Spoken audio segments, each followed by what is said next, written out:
Ladies and gentlemen, good day and welcome to India Mobility and Hospitality Ltd Q1FY27 earnings conference call hosted by Adfactors PR.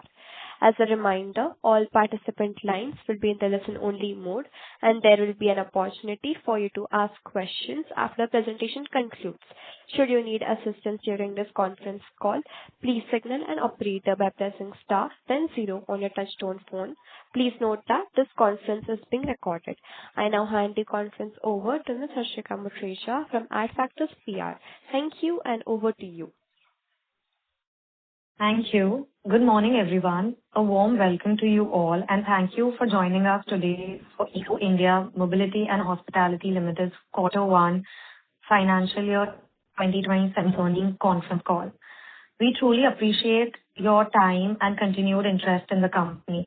We are pleased to have with us the senior management team led by our Chairman and Managing Director, Mr. Rajesh Lumba, who will share his perspective on the company's performance for the quarter and the key business developments during the period. He is joined by our Chief Financial Officer, Mr. Hem Upadhyay, who will take us through the financial highlights for the quarter. Before we begin, I would like to remind everyone that certain statements made during this call may be forward-looking in nature.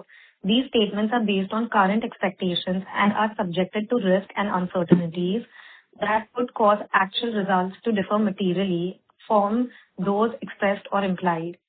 With that, I now hand over the call to Mr. Rajesh Lumba for his opening remarks. Thank you, and over to you, sir. Yeah, thank you so much. Good morning and a very warm welcome to all of you. Thank you for joining us today for India Mobility and Hospitality Limited's Q1 financial year 27 earnings conference call. For those joining us for the first time, let me briefly introduce ECOS. We are India's leading organized corporate managed mobility solutions provider with a business anchored around two core segments: employee transportation services or ETS, and chauffeur-driven car rentals or CCR like we call it. We serve a diversified set of enterprise customers, including Fortune 500 and BSE 500 companies, global capability centers, ITS companies, consulting firms, manufacturing and pharma companies, as well as a growing base of Indian enterprises and SMEs. Q1 was a healthy quarter with operating growth for ECOS. Revenue grew 16.7%, trip volumes increased 27%, and we added 61 new clients. At the same time, EBITDA margins were softer, reflecting higher operating costs and business mix, which, although Hem will discuss in greater detail, I will also like to address. Now, this has been because in addition to our higher business mix in favor of ETS, the dynamics of the market and the pricing pressure is more intense than we anticipated, especially in ETS. At the same time, we're taking all the steps to keep growing profitably with the highest quality of revenue and minimum credit risk. This we are doing while cutting down our costs and bringing in more efficiencies through technology going ahead this year. Against this backdrop, we also continue to expand our operating footprint. We ended Q1 with a presence across 151 cities in India, adding 20 new cities during the quarter. This takes our domestic footprint meaningfully beyond the 130 plus cities we had reached by the end of FY26. Importantly, this expansion has been closely linked to the requirements of our customers, particularly as large enterprises and GCCs continue to expand their operations across locations. Our international network also now covers more than 100 countries, giving us the ability to address mobility requirements for customers across both their domestic and international travel needs. This expansion in our footprint has also been accompanied by healthy underlying demand. We completed approximately 1.48 million trips during the quarter, which is up 27% year-on-year and close to 7% sequentially. ETS contributed 59% of revenue, which was higher than the last quarter, with CCR at 41%. ETS continued to benefit from stable demand from our ITS customers and GCCs, While CCR saw a healthy recovery in corporate and travel-related mobility demand, even though the inbound international travelers are still on the lesser side. We had a healthy quarter on customer acquisition. We onboarded 61 new clients compared to 53 in Q1 26. Our active client base stood at 1,400 enterprise organizations during the quarter, representing a growth of almost 18% year-on-year.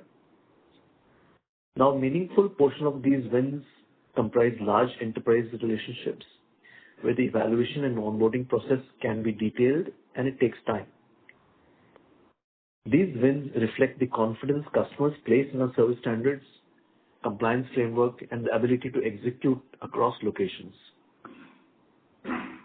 At the same time, while we continue to add new customers, the strength and longevity of our existing relationships remains equally very important to us.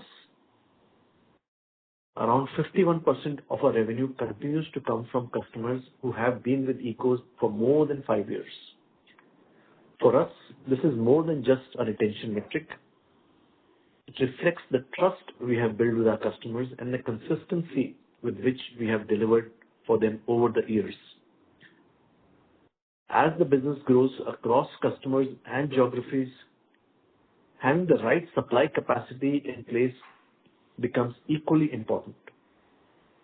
Our owned and vendor-operated vehicle network together stood at approximately 19,500 vehicles as of June 30th, 2026.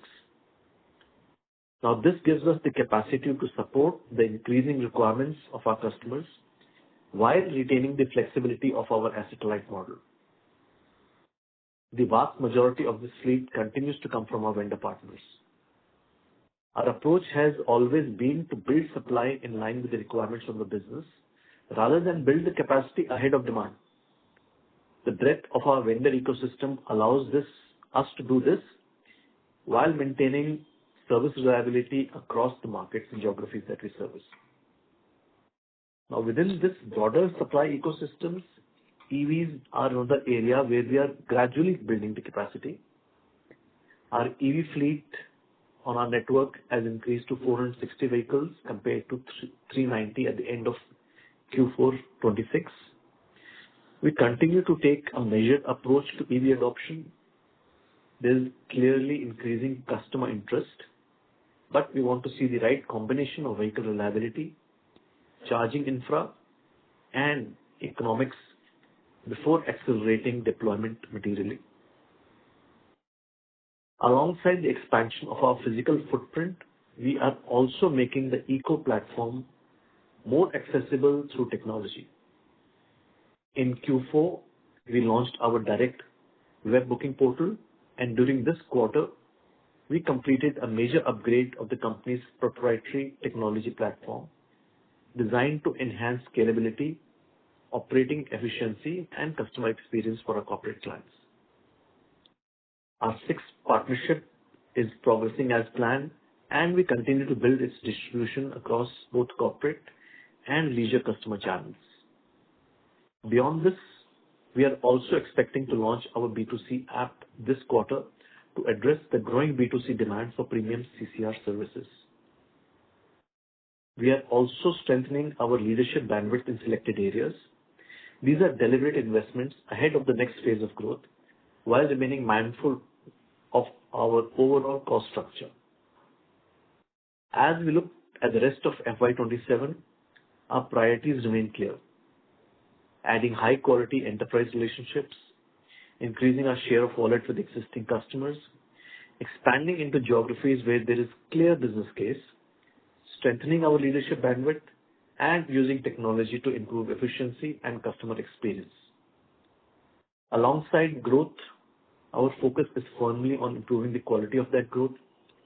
As volume scale and the investments we have made begin to mature, our objective is to translate the strength of the platform into a better operating leverage and improving the returns.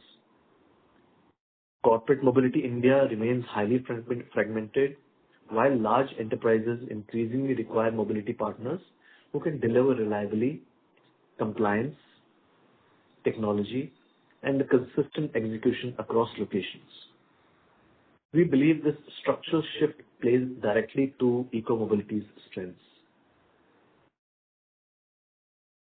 Thank you for this opportunity to interact with our investors. We are pleased with the progress we have made in the quarter, and our teams remain fully energized and focused on the opportunities ahead. We look forward to building on this momentum, delivering sustainable growth, and creating greater value for our shareholders in the quarters ahead. With that, I hand it over to our CFO, Hem Upadhyay, who will take you through our financial performance through the quarter. Thank you, and over to you, Hem. Thank you, Rajesh, sir. And good morning, everyone. Now let me take you through our financial performance for the quarter ending June 30, 2026 and provide some context around the key moments. The revenue from operation for the quarter stood at INR 2113.72 million, which is up by 16.7% year-on-year basis and approximately 2.2% over Q4FY26. The quarter saw continued traction across our core business, supported by deeper engagement with existing clients and the onboarding of new accounts. Coming to the EBITDA for the quarter was INR 218.47 million compared with INR 219.18 million in Q1FY26 and INR 241.53 million in Q4FY26. Our EBITDA margin for the quarter was 10.3% compared with 12.0% in Q1FY26 and 11.7% in Q4FY26. EBITDA margin for the quarter was below the 11% to 13% range, which we had initially indicated for FY27, which is primarily due to higher than anticipated operating costs and competitive pressure on the pricing. Given the current business dynamic, we now expected that EBITDA margin for FY27 to be around 10%. We remain confident in the underlying strength of the business and expect margin to improve as volume scale and operating leverage begin to come through. On the employee cost front, employee benefit expenses for the quarter stood at 237.63 million, up by 21.9% year-on-year for year-on-year. For FY26, we expected employee cost to grow by around 30%, reflecting the continuing strengthening of our talent and leadership capabilities. The other expenses for the quarter were INR 70.32 million compared to INR 81.54 million in Q1 FY26. The reduction was largely because the one-time provision for doubtful debts recorded in the previous year did not recur in this quarter. Cost of service increased 20.7% year-on-year basis, a factor leading to lesser EBITDA. Moving below EBITDA, profit before tax for the quarter stood INR 191.64 million compared with INR 186.68 million in Q1 FY26. Profit after tax come in at INR 145.50 million comparing with 132.87 million in Q1 FY26. From a balance sheet perspective, we continue to remain in a strong financial position with a healthy cash flow, low leverages, and disciplined capital allocation. As of June 30, 2026, our cash and investment stood INR 1558 million, providing us with sufficient flexibility to support our growth initiatives while maintaining a prudent financial position. As a part of our capital allocation approach, the board has also recommended a final dividend of INR 2.38 per equity share for FY26, subject to the approved by the shareholder at the upcoming annual general meeting. Overall, Q1 has been a steady start of the year, and our focus for the coming quarter will be on improving operating efficiency and delivering a better operating leverage as the business grew. Thank you, and I will now open the floor for the questions. Thank you very much. We will now begin the question and answer session. Anyone who wishes to ask a question may press star and one on their touchtone telephone. If you wish to remove yourself from the question queue, you may press star and two. Participants are requested to use handsets while asking a question. Ladies and gentlemen, we will wait for a moment while the question queue assembles. The first question is from the line of Jigar Jani from Nuvama PCG Research. Please go ahead. Yeah. Hi, sir. Am I audible? Yes, Jigar. Yeah. Hi, sir. Hi. So, sir, let's address the elephant in the room, which is the margins. So essentially, what changed drastically from, say, Q4 end or Q1? Because we were fairly confident of 11 to 13% kind of margins. We have kind of dropped below the bottom end range also. And now I believe I have heard here it's saying that we are looking at 10% EBITDA margin, which essentially means no growth again this year on the bottom line, even if we grow at, say, 18% or 17% on the top line. So two questions: what changed drastically, and what is driving this pricing pressure? Because the mix, essentially, if I compare to Q1 of last year, mix was 60/40 for ETS. Again, this year it is fairly similar, 59/41. So in fact, it has slightly improved in favor of CCR. So what is driving this pricing pressure, and at what EBITDA we would start ignoring business, that we won't do business below this margin? Because this has been a consistent problem since the last couple of years. Yes, thanks, Jigar. It's a great question, and I think everybody would want to know that. And definitely last quarter, we were already seeing the signs and the results of a lot of competition in the market, and I did flag it. However, the decline in the margins or the competitive pressure was higher than what we anticipated. And that is what the market dynamics are, and that is what the ground reality is today, especially in ETS. So at the same time, we had to revisit a lot of our pricing strategies, and keeping in mind the quality of the business that we are pitching for, and the credibility of the names that we're onboarding as our clients, we decided to revise our threshold. And now I think internally we have decided on a certain threshold below which we will not be doing the business.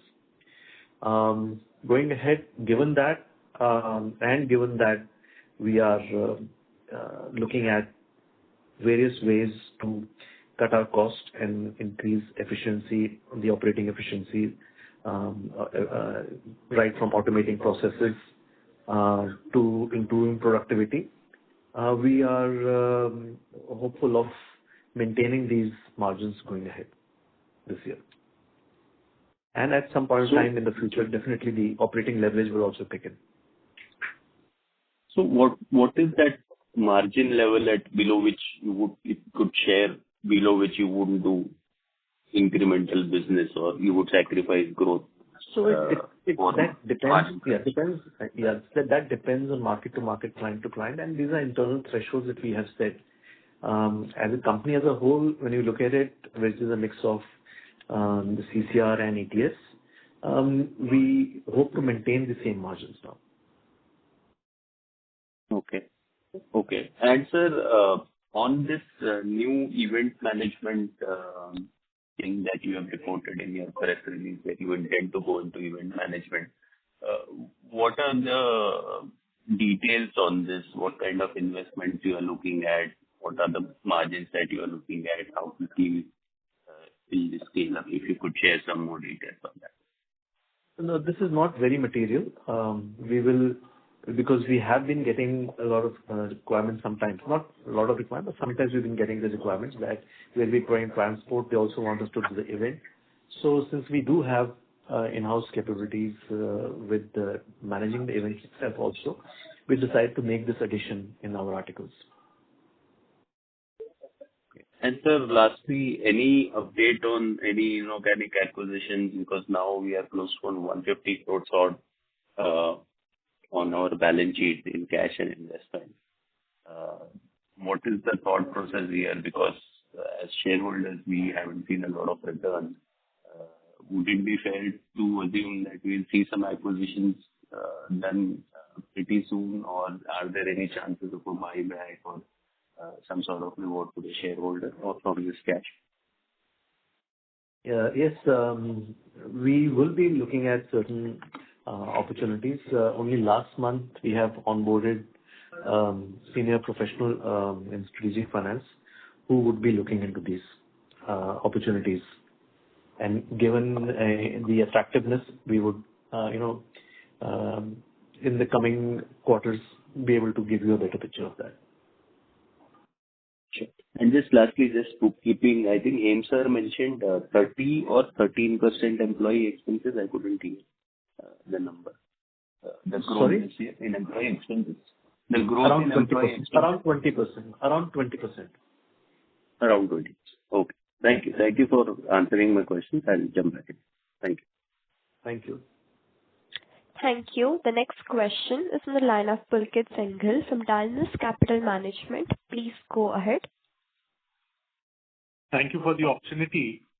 I think first is more of a suggestion for the management as well. In the previous call, you had come in May end with where you already had 2 months of data to know how the quarter is probably growing and what kind of competition intensity is there.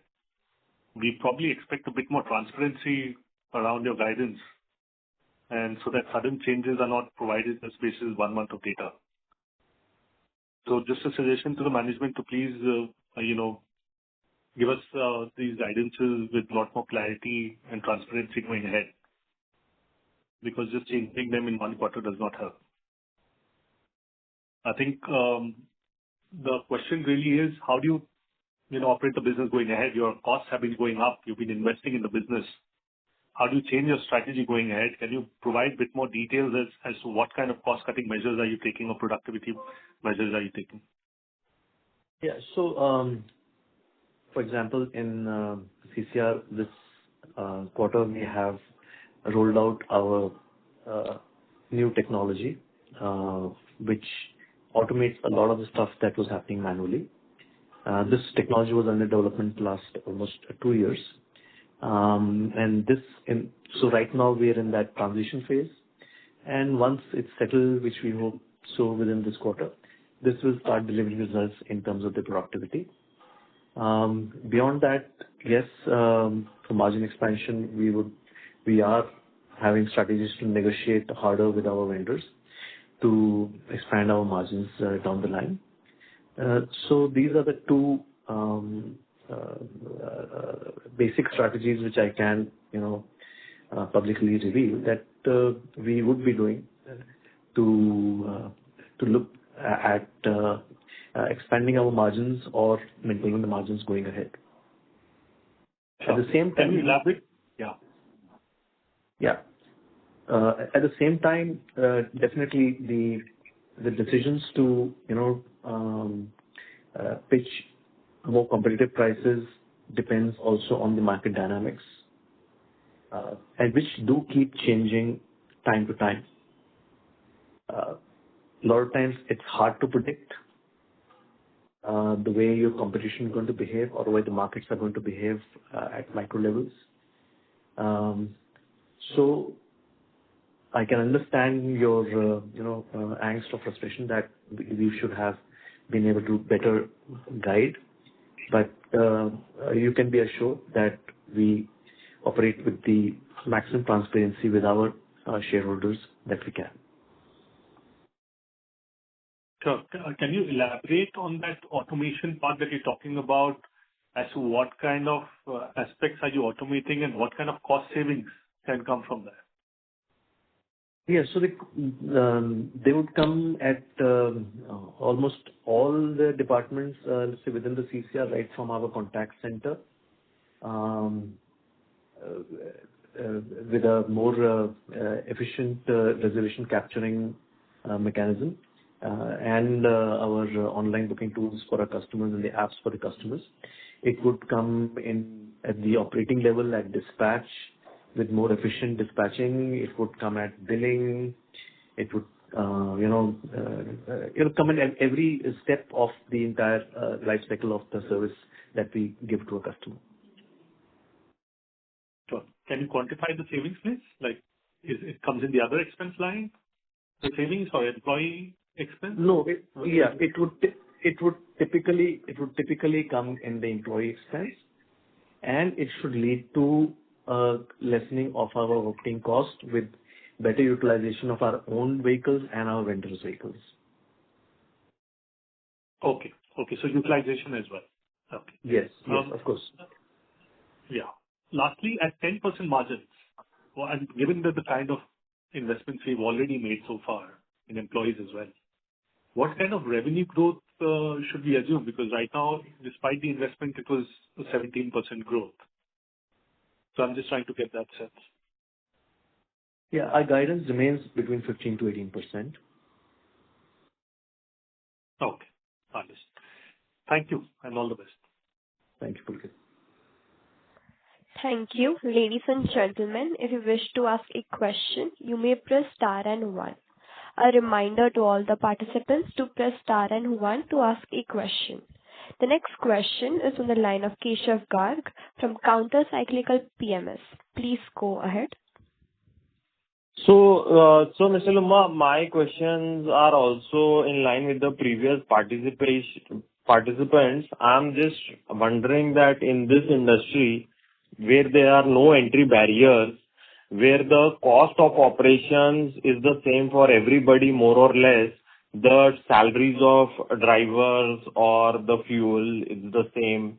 And on the other hand, the realizations are also very competitive. Basically, nobody is going to pay us anything extra, especially in the ETS segment. So basically, I'm trying to understand that in such an industry with no entry barriers, ultimately the return on capital will come somewhere around the cost of capital. So, I mean, what are we doing to basically which gives us an edge over the competition? So, while I understand your point that there are no entry barriers and anybody can, buy 10 cars and say, I'm in the car rental business. We look at our business and our right to win in three parts, if I can say that. One is the quality of on the one side is the quality of the clients that we have, and the relationships, the deep relationships and that we enjoy with them over decades, literally. On the other side, we have built up this huge supply base, ever available and ever reliable. Again, built up over decades and built up a great reputation over that, so that we don't really need to be depending on our own capital to sustain that supply and sustain the growth. And in the middle comes our various processes and people where we are constantly evolving those to bring in more and more efficiencies and maintain a strong and positive culture over there. So this entire combination that we look at is what makes our company versus the others. This is the entry barrier to having an organization which can achieve scale and deliver, more importantly, deliver that same predictable and consistent quality of service on trip after trip. Doing more than 5 million trips in a year with this kind of consistent quality of service is what gives us the right to win and organize this fragmented market, which is where the majority of the opportunity lies. Let's not forget, it is still a fragmented industry with only 15 to 20% of it organized, and the rest 80% is where the opportunity lies in the future, and that is what we are gunning for and aiming for.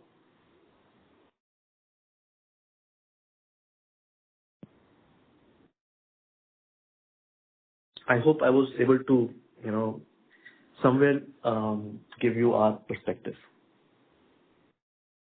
Thank you.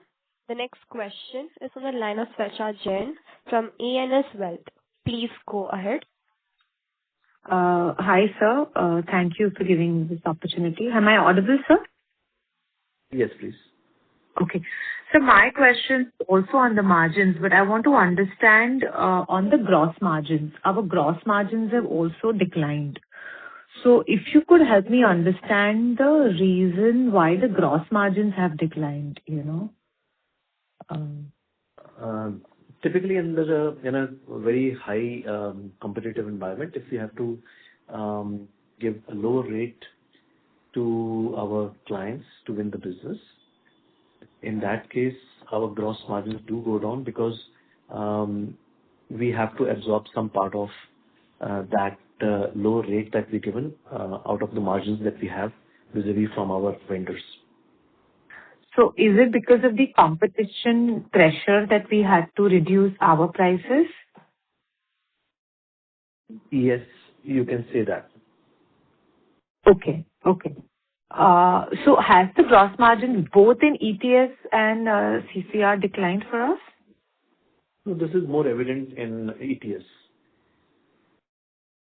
Because that is where it's a bulk business, it's a mass business, and and at the same time we have to look at it case to case, wherein the kind of quality of the revenue that you're getting, if it is with minimal risk in terms of the credit risk, and they're dealing with Fortune 500 companies or very, very large enterprises, be it Indian or foreign, you are able to take that risk because it comes also without deployment of too much of capital. Okay. So as the competition intensifies, with big names coming into the industry, sir, my concern is, how much lower can these gross margins go up to, and, with what level of gross margins, we are comfortable with, Yeah, that's $1 million question. And at the same time, internally, we have set certain thresholds below which we would not go. Our objective is to grow, but also to grow profitably, because that is in our DNA, and that is the way we have, grown and managed the last 30 years. And we have been through various cycles, and we have seen also such cycles in the past. But yes, it's a little more intense, and definitely this also is an opportunity for a lot of organizations to get into the business, and which is both good and bad, because it helps speed up and catalyze the transition from unorganized to organized also. So in a way, we do welcome that competition, but it's when new competition gets in, they typically do reduce prices, and we have to be cognizant of that and be able to adjust ourselves as per the realities of the market dynamics. Okay. So my another question was, you did mention about the clients that we have added. So just wanted to understand, are there any clients that we lost in this quarter? Did we lose any clients to competition or for any other reason? Not majorly. No, not majorly. It's not, we didn't lose much clients to competition. There would be the one or two, renewals which would not happen, or you take part in RFP, then you have a certain success rate. But it's not as if we have really lost anyone. We have grown our revenues by 18% or 17%. Okay. And sir, I believe the clients that we have added, were they more on the ETS side or on the CCR side? I mean, would be more on the ETS side is what I understand, right? Both, in terms of revenues, in terms of numbers, more on the CCR side, and in terms of revenues, more on the ETS side. Okay. And sir, just one more question. If you could give us the EBITDA margin separately for the ETS and the CCR, would it be possible for this quarter? No, we do not declare that, because to a certain point, the costs are common of running the organization, be it at the operating level, be it management level. So it's very hard to give an accurate division of EBITDAs. Okay. And so can I just squeeze in one more question, if you allow me? Sure, ma'am. Okay. So, just wanted to understand, we had some tie-up with Sixt, right? So, just wanted to understand what is this tie-up and, how do we strategically make our commissions or, what is the tie-up with Sixt here with us? Just wanted to understand that. We are the exclusive GSA, general selling agents in India, for their entire line of products globally for self-drive. And we offer these services sometimes as a bundle, sometimes separately to our corporate, leisure and travel agent clients in India, for which, yes, we have certain commercial arrangements with Sixt. So do we get like per trip what Sixt gives us, or how do we make our revenue there, sir? It's a combination, on retention per trip, the various parameters around that. Okay. Thank you, sir. Really appreciate this. Thanks. Thank you.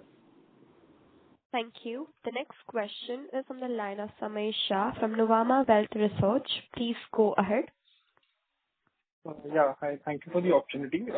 Sir, my question is about the margin itself. So you mentioned already that the competitive intensity was high, and you already mentioned that some sort of enhancement in margins will be coming in soon with the operational efficiencies and improved wallet share. So how when and by how much could we expect these margins to enhance? If you could give us a sense on that. So our guidance is that we would be maintaining this, and because we are not sure of the longevity of this intensity of competition, how long it's going to last. And at the same time, it is our duty to, keep looking at the cost structure and making it more efficient and keep reducing the costs. So, and in the long run, of course, this operating leverage I've mentioned before also will start kicking in at some point of time, which we feel, at a point something over 1,000 crores only of revenues. And some part of that efficiencies that we bring in may be passed on to customers also to accelerate the growth. And some may result in a higher gross margin that we have. All right, so that's helpful. And just one data point question here.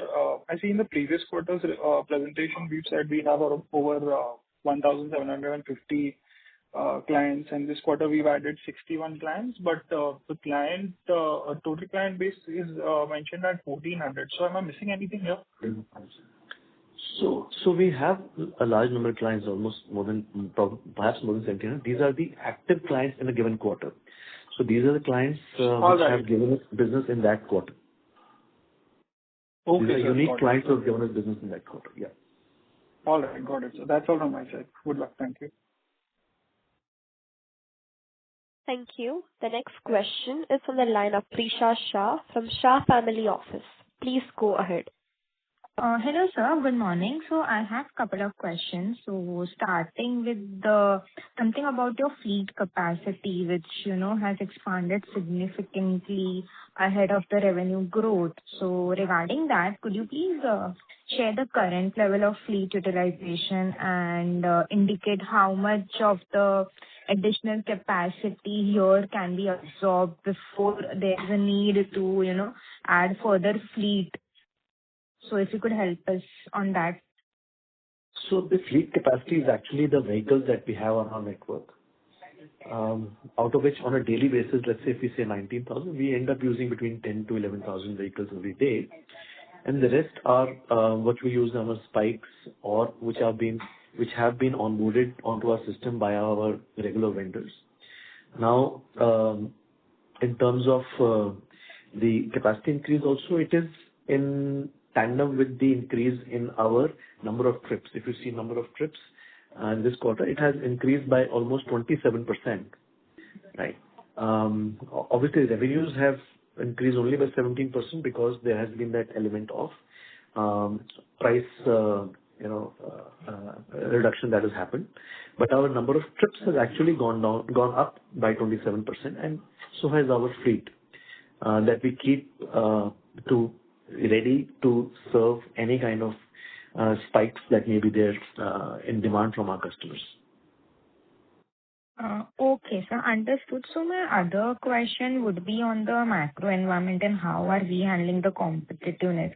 So basically, I just want to understand, how the competitive industry in the ETS business specifically has evolved comparing to what it was in FY26. And regarding that only, are you seeing any kind of moderation in the pricing pressure from this quarter onwards, and particularly, during the new client acquisition and the contract renewals, if you could provide some color on that?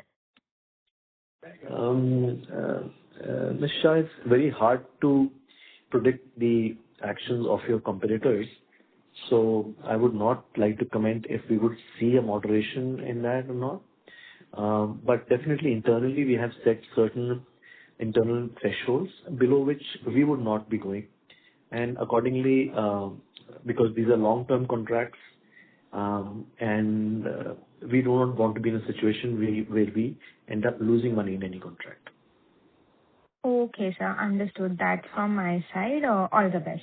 Thank you so much. Thank you. Thank you. Thank you. The next question is from the line of Saloni Shah, an individual investor. Please go ahead.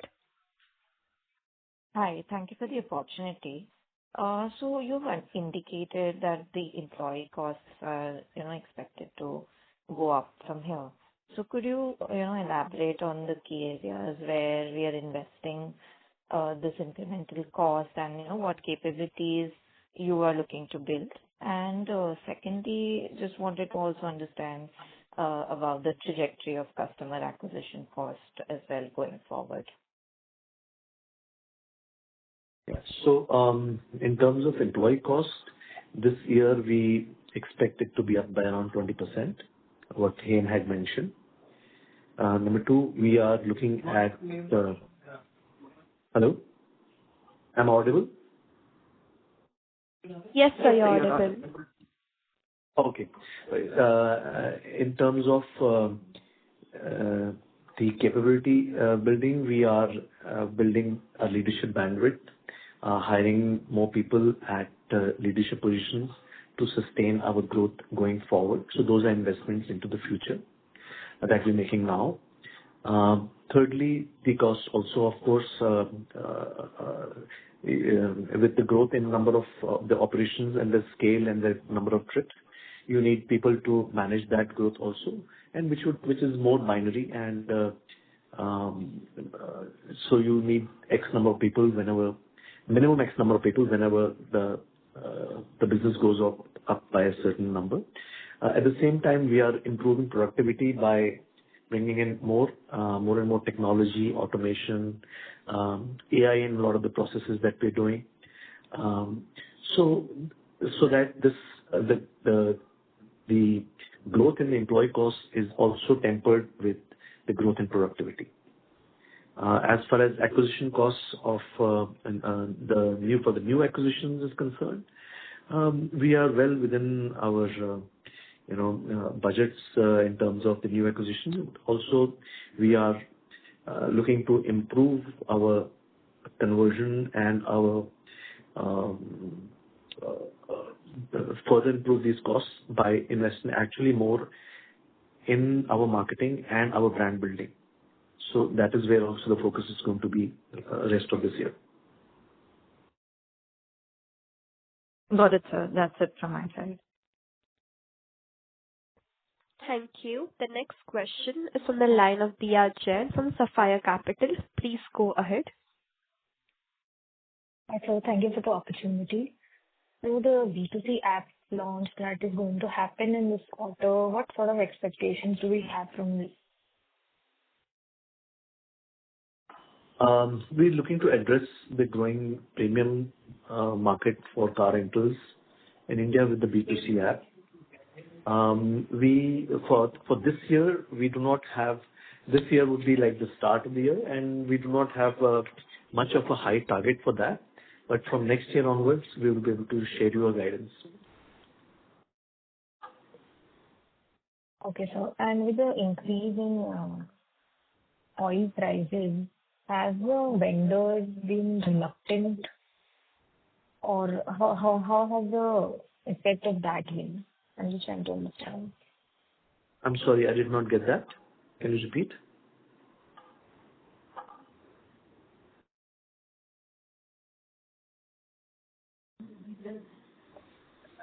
Can you repeat your question? I could not understand the question hear it properly. Miss Dia, can you hear me? Yes, that's better. Miss Dia?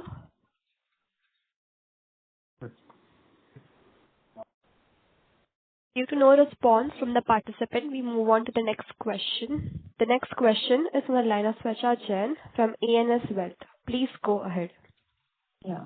Hi, sir. Sorry, I just had two more follow-ups. One was, sir, I wanted to understand, in this quarter, what percentage of booking has come online, through our platforms or apps that we have? 14%. 14% has come in that. Okay. One- And what was this last quarter? What was it? Around same, 15 to 16. It's around the same only what he tells me. It is around the same. Okay. Yeah. Okay. And so, what was the current active client base that we have in this quarter? Around 1,400 clients. Okay, so they are the active client base, right? 1,400? This quarter, yeah. So we have a long tail of clients. Some of them maybe not be giving us business for a few months, and then they'll start again. Yeah, but the clients are there. Yeah. So how do we categorize an active client? I mean, the sense like. Any client who's given us even as long as we have a signed contract with him. Typically an organization who we have a signed contract with and who gives us a booking at least once in a quarter, so he's active. Okay, so even one booking a quarter that happens is an active client. Yes, of course, because they are using us. Right. Or they have Right. used us. Right. Okay. And sir, on the number of clients that you added, you said you had more clients in terms of revenue on the ETS side. So if you could just help me understand how many clients we've added in this quarter on the ETS side. We added 15 clients in the ETS side, which is one of the highest actually we've added in ETS in any quarter. And the rest, 46 clients from CCR. Okay. Thank you, sir. That's appreciate this. Thank you. Thank you. We take that as the last question of the day. I would now like to hand the conference over to Mr. Rajesh Lumba, Ecos India Mobility and Hospitality Limited, for closing comments. Thank you very much for listening to us and for this opportunity given. We are hopeful of keeping the momentum going, and we look forward to building on this momentum, in fact, delivering a sustainable growth and creating greater value for our shareholders in the quarters ahead. So thank you once again. On behalf of Adfactors PR, that concludes this conference. Thank you for joining us, and you may now disconnect your line.